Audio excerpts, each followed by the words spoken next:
So hello hi everyone, welcome back to my YouTube channel. हमारे YouTube channel पे आपका स्वागत है। मैं हूं विकास मौर्य। मैं हूँ मिस आंचल मौर्य।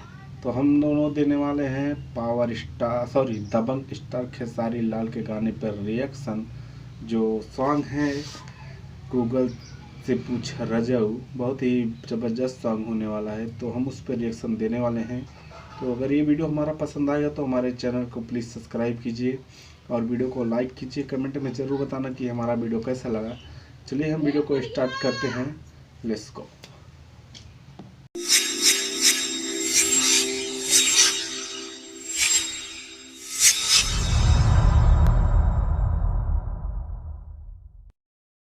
पागल आई बानी हो यही से आई बानी हो।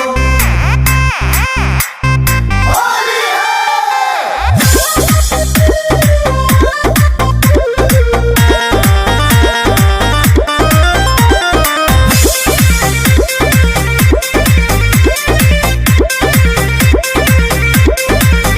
रंग आइल बानी आज तनी काटे द पियाज रनिया। अच्छा बनल बारे मियाज आज होई मसाज धनिया।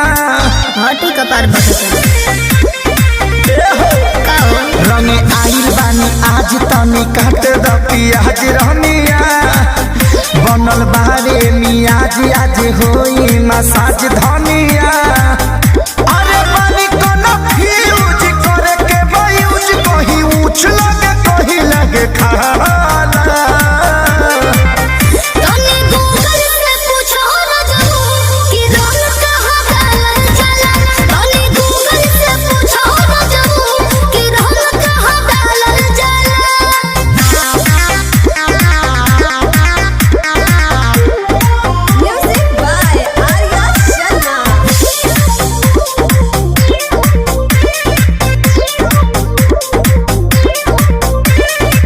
लगता जंग फिचकारी में प्यारी, साड़ी में अपना लपेट लो।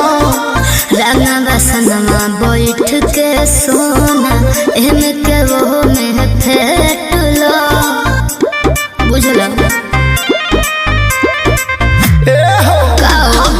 लगता जंग फिचकारी में प्यारी, साड़ी में अपना लपेट लो।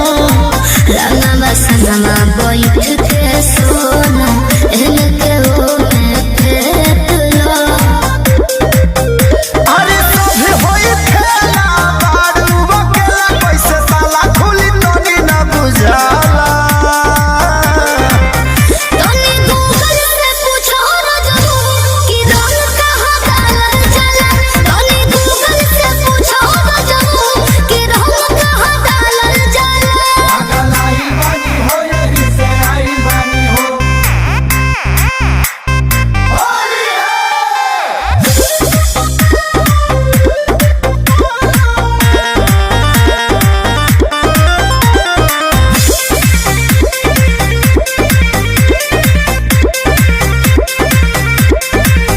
हाँ कृष्णा बेदर्दी खेसारी के सेवा दे दे तू फिचकारी के। फगुआ में मन फिसली है बाबू, फायदा उठाई यारी के। आजा हंसब कृष्णा बेदर्दी खेसारी के सेवा दे दे तू फिचकारी के।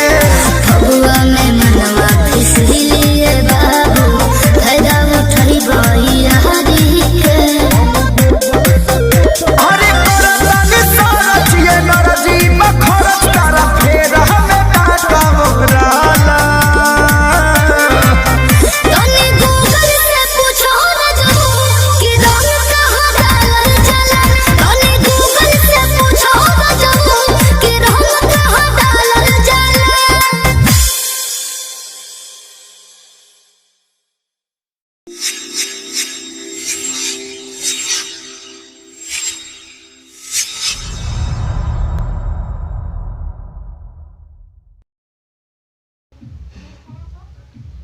अगर वीडियो पसंद आए तो फटाफट लाइक कीजिए और चैनल को सब्सक्राइब कीजिए। कमेंट में ज़रूर बताइए कि हमारा वीडियो कैसा लगा, तो हम लोग का रिएक्शन कैसा गया।